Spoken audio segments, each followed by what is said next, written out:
नमस्कार मंडळी. आज मी तुमच्यासमोर आणली आहे केळफुलाची भाजी.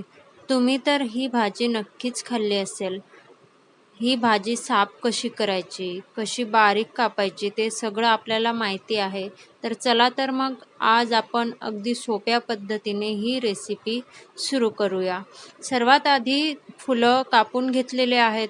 नंतर ते गरम पाण्यामध्ये हळद, मीठ टाकून त्याला 10-15 मिनिटं शिजवून घ्या. नंतर शिजून झाले का त्या पाण्यामधून काढून घ्यायचे आहेत.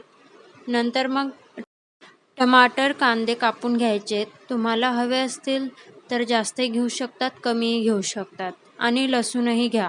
मी थोडेच लसूण घेतलेले आहेत. तुम्हाला हवे असतील तेवढे तुम्ही घेऊ शकतात.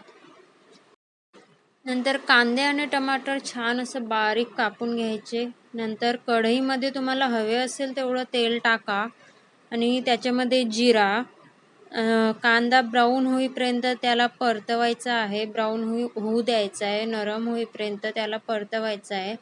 नंतर ते छान प्रकारे ब्राऊन झाल्यावर टमाटर टाकायचा आहे. तो पण छान असं नरम होऊ द्यायचा आहे. एक प्रकारे ग्रेव्ही तयार करायची आपल्याला.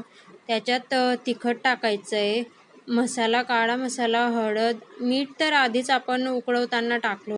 तुम्हाला हवं असेल तर वरून तुम्ही टाकू शकतात. नंतर बघू शकता छान असं फुलं टाकून परतून घ्यायचं आहे. ग्रेव्हीमध्ये व्यवस्थित मिक्स करून घ्यायचं आहे. नंतर 2 मिनटं झाकून बघू शकता छान अशी भाजी आपली तयार झाली आहे.